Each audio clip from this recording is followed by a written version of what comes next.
This is Breakpoint This Week, a weekly briefing on faith, culture, worldview, and mission with John Stonestreet, president of the Colson Center for Christian Worldview. Welcome to Breakpoint This Week. I'm Shane Morris on lockdown here in Florida, and John Stonestreet is, I think, in some bunker in Colorado. I'm on double lockdown, Shane. I'm on double lockdown because not only do we have the coronavirus, but we had one of those schizophrenic weather weeks where we went from 60 degrees and the kids were outside, and we've got a little bit of space, and we were still properly social distancing, but could do it in the sunshine, to 8 inches of snow in a blizzard. So, welcome to Colorado. Went from shorts, sandals, and cooking out to now being able to refrigerate your food just by opening the front door. Yeah, that's right. Well, and before you start busting on Colorado, Mr. Florida man, the story's coming out of the spring breakers, partying anyway amidst the coronavirus. Well, finally the governor acted, so that took a little bit, and he kindly shut down the party, he said, but, after a good week of people sharing germs. But please, carry on. Well, I'm trying to count my blessings in the midst of this outbreak and the quarantine and so forth, and I just thought of one at the beginning of the program here, John, and that's that we won't have to talk about sports for quite some time, most likely. I'm very grateful for that. I have been commiserating with all of my friends that there is no March Madness. Even one of the brackets pools that I've done in the past, the guy kind of tried to do it with like virtual.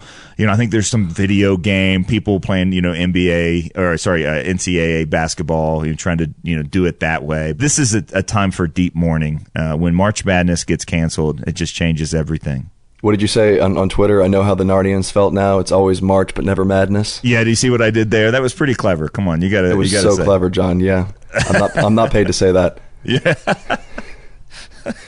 Well, seriously though, I'm looking out my window right now, and in Florida, of course, I've got this beautiful spring weather going on, and yet I feel like, despite the tranquility outside, that our future as a country has drastically changed over just the space of a few days here. Feels like everything has turned upside down. So that's why we've decided to dedicate today's program to talking about, John, the Christian response to the coronavirus and all the many worldview issues that this pandemic and the response to it bring up.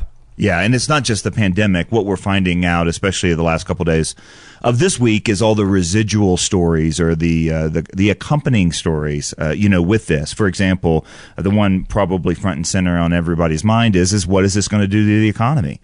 Is this going to ruin the retirement savings of people that are now in that kind of vulnerable place like we saw in 2008? We basically had a week in which all the gains during the Trump administration, which were significant, were lost. And, of course, the other mark of this is unemployment. And the unemployment rate has been at historic lows. Unemployment rate here in Colorado has been unbelievably low.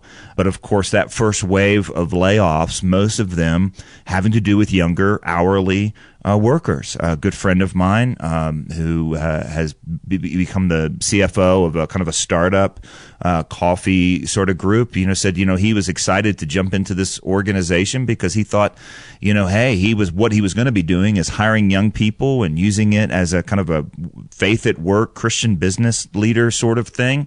And what he's ended up doing now is spent, the last several days firing all the people he thought he was going to be able to hire. And that's painful, right? We're seeing that across the board. A couple other small business owners who are friends of mine had to shutter their doors, at least for the time being, given these radical, I say radical not in a sense that I'm not willing to say that it's an overreach yet or not. I say radical. I want to say dramatic. Let me put it that way. Both in Colorado and especially in California that we saw on Thursday night, Governor Newsom there basically ordering a lockdown of the whole state. Look, this is unprecedented stuff. This is not something that happens. So that's part of it, Shane. And then what's also going to happen and has happened over the last couple of days is given kind of this balance of safety versus freedom, and we saw those lines get really blurry after 9/11. We saw things that were lost that we're not getting back again. I'm thinking here again of the TSA. I'm not going to spend all my time on this. You find a way to bring every single conversation back to the TSA. Either March Madness or the TSA, like my favorite thing in life and the bane of my existence altogether. But it's really true. Look, we have basically implemented an illegal search and seizure on a daily daily basis in every airport in America. And we have put our kids at risk of being touched inappropriately as long as they're over 13 for no cause because of that balance between safety and freedom. And I mean, like it or not, that's what we have done, right? So what are we learning doing now? Right now? We're trying to figure out where is that balance. How do we strike it between safety and freedom? And I see a lot of people falling on one side or the other in an extreme way, as if anything is worth it as long as we can save lives, as long as we can slow the virus. And then on the other side saying that, don't tread on me. They got their Gadsden flags out there, and it's just like, come get me, coronavirus. There's no freedom that I'm willing to give up in order to save or put the well-being of my neighbors ahead of my own. So, yeah, there's this really complicated and difficult balance we're having to strike as a nation right now, and do it, as you said, in an unprecedented way, or in an unprecedented time scale, I should say. It's just so fast. I mean, I'm reading these articles about businesses like last month were flourishing and now are shuttering their doors. They're firing all their employees, like you said. And there are two ditches here, I feel like. I put up the call on Facebook for those who've lost their jobs or might soon. I wanted to hear the stories of what's happening in your corner of the country. And it was just overwhelming, John. People are in desperate need of help right now economically, especially, as you said, the hourly workers, the restaurant servers, waiters, that sort of thing. And I think there's two mistakes we can fall into. One is to inhumanely obsess over the economy to the point where we're basically putting a price tag on people's lives, right? We're saying, well, I'm sorry, Grandma, it's not worth saving you to shut down the economy.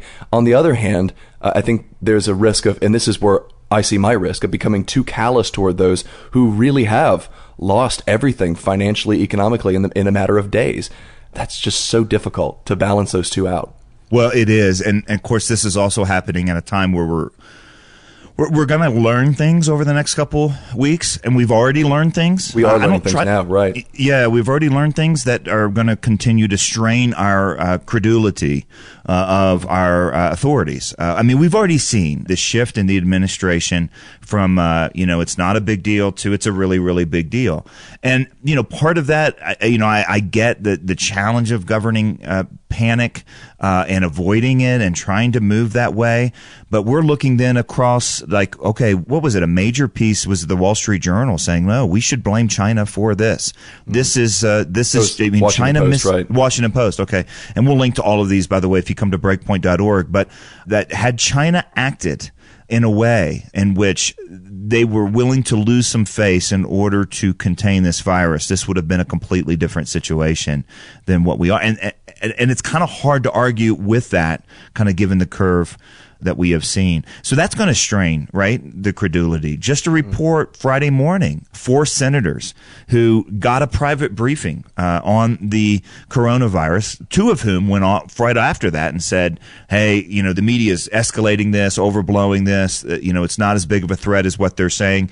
And then they went off and sold off millions of dollars of stock each, 3 Republicans and 1 Democrat, including, Senator Feinstein. I mean, she's not just a senator, like she is one of these senators in terms of, longevity and notoriety and so on. So this is going to strain the credulity that people basically went into insider trading even while they were telling the American people something else. NPR had this devastating clip of a couple of clips where first they play Senate Intelligence Committee Chair Richard Burr basically telling a closed-door meeting back, it was like over 3 weeks ago, that this could be on the level of the Spanish flu. And he's one of those senators who ended up selling off a bunch of stock in response to it before the public sort of knew. And then that very same day, the president is telling, in another meeting, he's saying, well, this could just magically go away. We'll just wait and see what happens. It's a very, very laissez-faire attitude toward the whole thing. And so you have this implicit loss of trust that immediately assails people. They look, can we trust our leaders now? And I've seen this in just the rash of conspiracy theories that have emerged, particularly on the right, in the days leading up to this, even before President Trump came on TV and said, well, this is a big deal. We need to take this seriously. And then afterward, it just sort of continued where people are saying this is a plot to bring down President Trump. This is a government power grab. It's like there's shadowy forces out there trying to get us anything but what the experts tell us is actually happening, which is that we've got a serious virulent disease that's sweeping through the population, and we have to respond accordingly. And I think there's another two ditches here, John, the same as what I mentioned earlier. On the one hand, there's that warranted loss of trust where we've been to some extent betrayed by our leaders. I don't think there's a whole lot of trust lost between American Christians and China, but even so, I mean, we know we cannot trust the Chinese government to be telling us the truth or to be acting in the best interest of the world community. But then on the other hand, there's this, I think, very, very dangerous loss of the ability to trust our leaders and our experts. Society runs on trust. If we can't look to those who are charged with protecting us and informing us, and to some extent accept what they're saying, accept what they're doing, then we really can't have a society. There's this one section in C.S. Lewis's The Last Battle, The Last Chronicle of Narnia, that really just came to mind for me this week. And it's the dwarves of Narnia, after they've been deceived by the false Aslan, they just refuse to be taken in again. They're like, the dwarves are for the dwarves. We're not going to listen to anybody else. And so they pass up their only chance at salvation and liberation because they're so afraid of being deceived again. They were fooled once. They're not going to be fooled again. But in the end, they end up acting like fools and failing to see what's right in front of their eyes. So I think that lack of trust is also very dangerous. But it's a human reaction, right? It is. We saw, for example, out of China, even while the society in China, dramatically changed and life shut down, as I reported and told the story this week on one of our 1-minute commentaries called The Point, which we post on social media and also airs on radio. Persecution of Chinese Christians continued because they saw that any sort of like appeal of the Chinese Christians and Chinese Christian leaders to pray and to seek a different authority other than Xi Jinping was essentially an act of sedition and instability for the society. And when you're dealing with that sort of level of control of what's coming out of your authorities, and you're dealing with that sort of level of misinformation, and that it makes sense for us to look over there and go, I can see why they're not trusting the authorities. And at the same time, we're jaded here as well, because one of my friends said, if you're not a little bit of a conspiracy theorist these days, you're not paying attention. But the problem is when, and I don't agree with that fully, but the problem is that when all the headlines are escalated with either fear or distrust or anxiety, that's the way you get people to read your headlines. And so we lead with that and couch the facts in order to drive that rather than lead with the facts. And, this isn't going to get better unless we choose to think clearly and be discerning about what we say. And we want to talk a little bit about what that looks like. In spite of knowing the fact that what's going to come from the top, we're going to have to navigate what's true from what's not true coming from the top. It's a challenge. Folks, come to breakpoint.org for links to all the stories we've talked about today on the program, as well as resources to help you and your family redeem the time in quarantine here. We're going to take a quick break. We'll be right back to talk more about the stories of the week from a Christian worldview perspective. Stay with us. We invite you to visit breakpoint.org, and while you're at our website, be sure to browse our online Colson Center store of books and other resources. And you can find links to our social media sites like Facebook and Twitter. We're back here on Breakpoint this week to talk about the stories of the week from a Christian worldview perspective.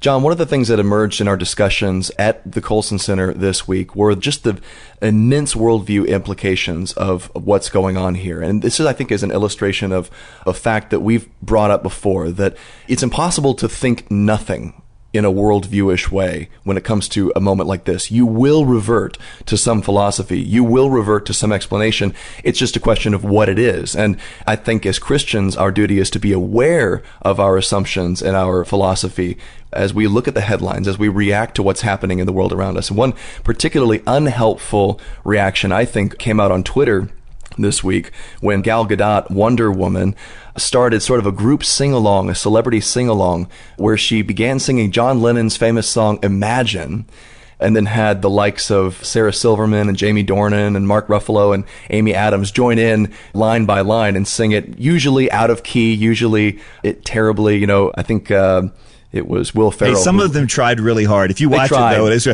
some of them really kind of put the soul behind it, and it was really broken. Well, my favorite part was Will Ferrell with his crazy spiky hair. That he was looks like great. He's been in quarantine for 5 years already. But he always looks like that. That's what makes it great. No, listen, I really appreciated what a friend wrote on Twitter, a guy named Brian Mattson, said, look, before you come down too hard on this, remember, this is the only hymn they've got. This is the secular hymn.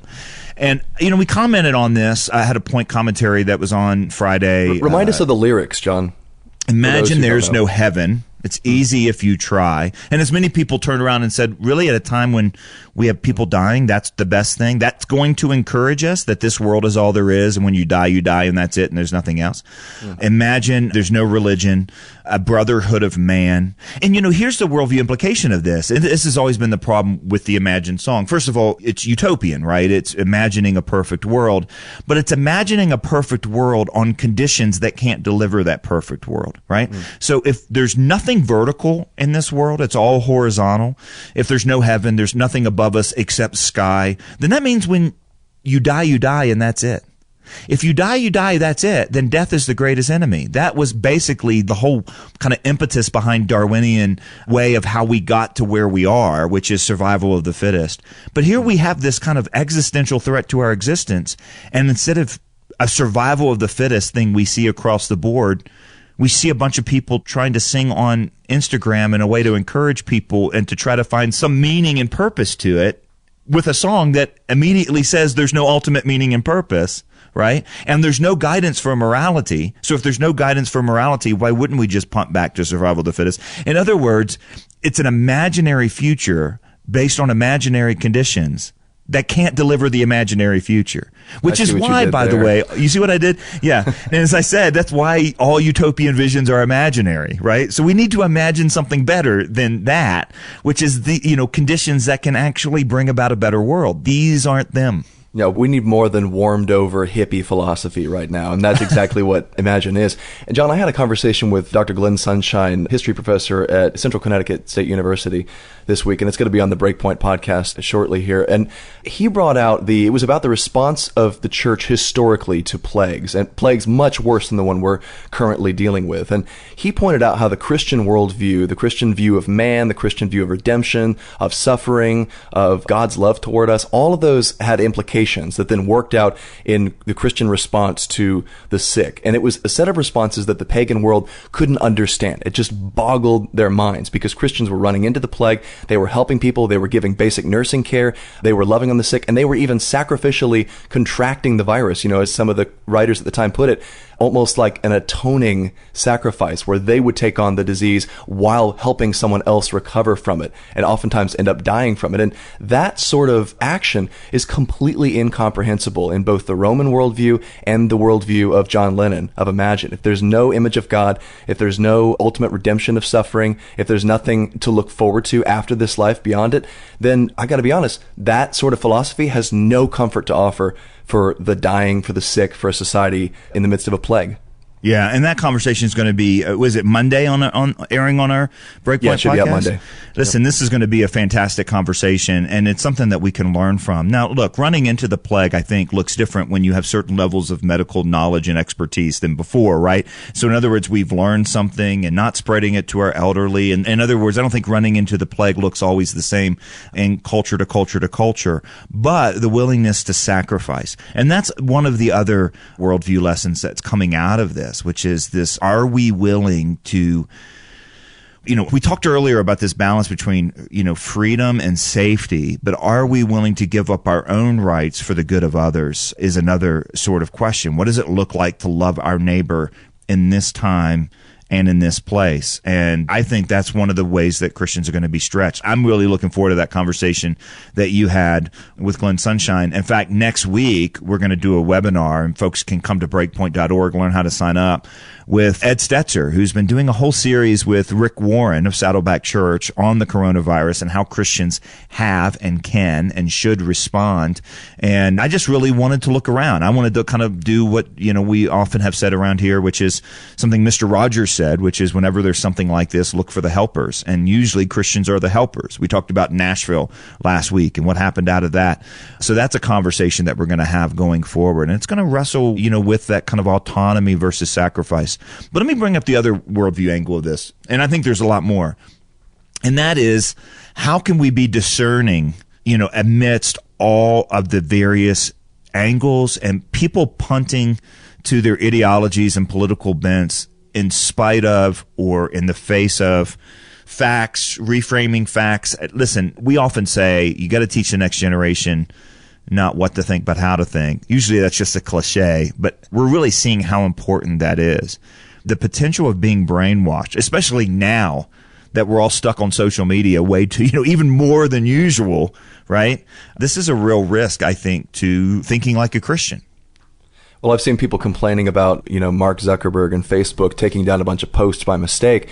And I actually this is one of those rare instances when I kind of feel sorry for the Facebook crew, because what they're dealing with right now is like, I know, yeah, it's rare. I said it's rare. It's not going to happen very often. Don't count on it. But yeah, in this instance, I'm picturing the Facebook headquarters, and they're all running around with their hair on fire, trying to figure out how to contain this just flood of misinformation and literal fake news about the coronavirus without also stomping on people's, their freedom to share their opinions, which is what the platform but they're all in promises, quarantine too, so they're not running around the Facebook offices.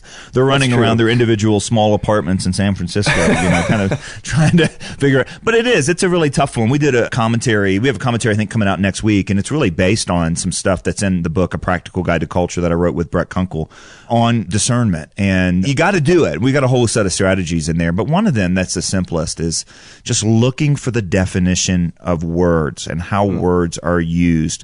I think that, learning from Jesus and Socrates, one of the best ways to teach is by asking questions. And a great question to ask is, what do you mean by that? Right? I remember years ago, I was on a plane from Colorado Springs to Atlanta, and this woman next to me said, what do you do? And I said, well, I work for a Christian organization here. And she said, I'm an atheist. Prove me wrong.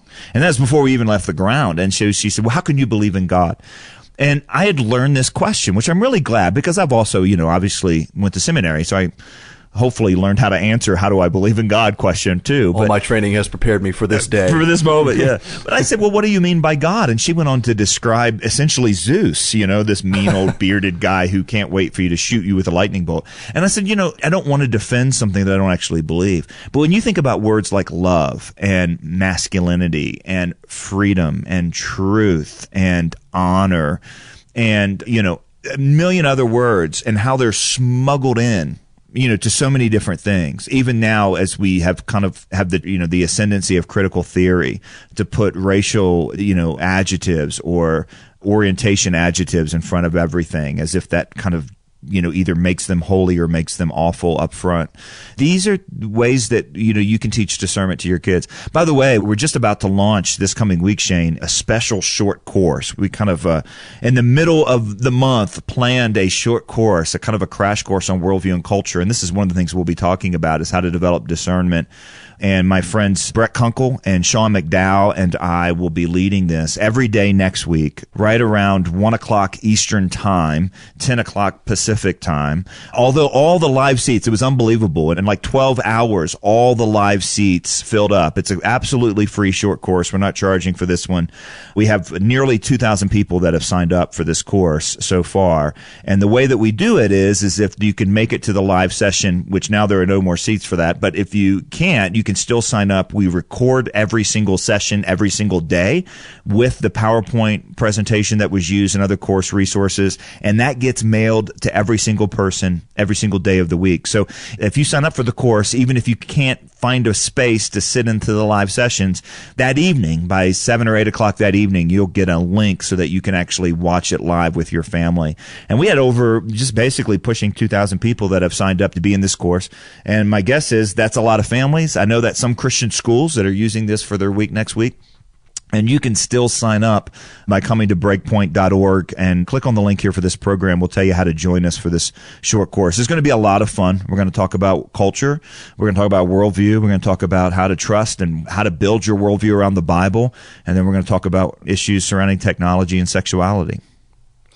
We're going to take one more quick break here. We'll be right back on Breakpoint this week to talk more about the stories of the week from a Christian worldview. Stay with us. You can learn more about Breakpoint and the Colson Center for Christian Worldview when you visit breakpoint.org. That's breakpoint.org. We're back on Breakpoint this week. John, there's another set of stories that I want to talk about here, and it has to do with the medical and economic implications of this. How do we humanely deal with the consequences of a pandemic like the coronavirus? in hospitals, in lawmaking, and in the marketplace? How do we give people the care they need in an ethical, moral way, in a way that respects human life and the image of God in every person? And that's something that Italy, in particular, has had to deal with. There have been reports out of the medical system there where the hospitals are completely overwhelmed. There are not enough ventilators for all the people who are sick and actually dying, who could be saved very easily with a ventilator. And there's rationing going on there. They've had to make decisions, hard decisions about who gets a ventilator and who basically chokes to death in the midst of this virus. So let's walk through real quickly here the medical ethics, and then we'll switch over to what it means to have a humane economy and to make good economic decisions in the midst of a virus like this. And we'll try to do that in the few minutes we have left. Yeah. I mean, that's a huge topic. I mean, we could small subject, and we're going to be dealing with all of these worldview issues on Breakpoint in the coming weeks, which is why folks should tune into the Breakpoint podcast so they don't miss any of them. Amen. But I was stunned this week to listen to a conversation on the New York Times Daily podcast with a doctor out of Italy who had been straight at it for 6 weeks, now had a kind of a 2 or 3 week furlough, and he was basically saying they've had to ration that equipment away. It's like a war zone, right? I mean, I've got this many medical supplies, I've got this many medical officers, it was a massacre, I've got to choose, this person can't be saved, this person can be saved. Now, look, that's bad enough, right? Yeah. Because you're putting a price tag on life, you're doing and some of that stuff in a war zone is necessary. Here's what concerns me, Shane, is that we are a society, and what I mean by that is kind of across the board Western civilization, that has devalued life for a long time because of the Roe v. Wade decision in America, because of abortion on demand around the world. But it's also, in other words, none of these decisions are made in a vacuum. They're made in cultural waters that have already been set. The currents are already flowing. And we have currents where we've already seen the march of doctor-assisted suicide and even active euthanasia in Western countries around the world and across the United States. Do we actually have in place any sort of bioethical framework about valuing human dignity? What makes human life worth it? How every single person is intrinsically valuable. This was the problem with the song Imagine. Right? We want a brotherhood of man without anything to tie human dignity to. That doesn't make any sense. That's not going to work. And, the real story here is that we don't have this kind of grounding in human dignity, or we don't have this thing to ground human dignity as we've become more and more secular, more and more horizontal, nothing tied to the vertical. And that, by the way, affects the economy, how we think about economics.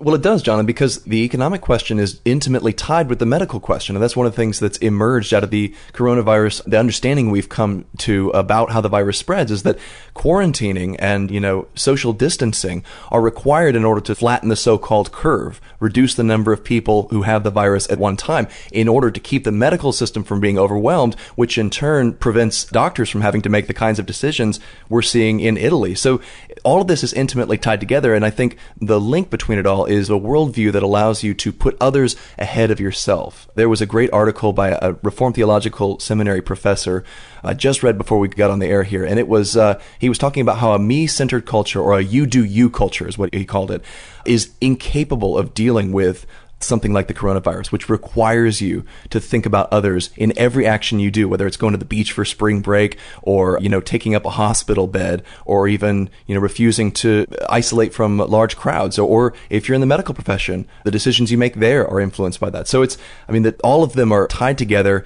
by these questions of human value, human dignity, and then the answers that you give to the questions raised by the song, Imagine. If you give the wrong answers to that, you're going to arrive at wrong conclusions, and your actions are going to be immoral as a result. Yeah, and all this is complicated, of course, if you can't feel like you trust your institutions, or if institutions are going to overreach and never let a crisis go to waste, in the famous words of some folks in the last administration. And this just complicates it, which is why as Christians we have no other choice than to go back to the basics. Go back to the basics. Yeah, this is what right and wrong is. This is what the greatest commandment, love God. And the second like unto it, love your neighbor as yourself. And you do that based on the fact that every person you meet, as C.S. Lewis said, is immortal. Everything else is mortal, but humans are immortal, in his poem, The Weight of Glory. And listen, we're going to have to muddle through this. There's not going to be a way around it. There's not going to be a shortcut. There's not going to be a shortcut by kind of punting to this policy or that politician's leadership, all as good or bad as some of that stuff might be. But Christians are going to have to do this theologically first and foremost. And we're going to try to help folks do that here as we go forward. Folks, that's it for today. Come to breakpoint.org for links to all the stories we mentioned here today on the program, and to also register for our upcoming short course that John mentioned, starting with Ed Stetzer talking about how Christians are responding right now, today, to the coronavirus outbreak. You also don't want to miss my talk with Dr. Glenn Sunshine on the podcast on how Christians have responded to plagues in the past. That's the Breakpoint podcast. Again, you can find all of this and listen to it and subscribe at breakpoint.org. For John Stonestreet and for the Colson Center, I'm Shane Morris. Thanks so much for listening. We'll see you next time.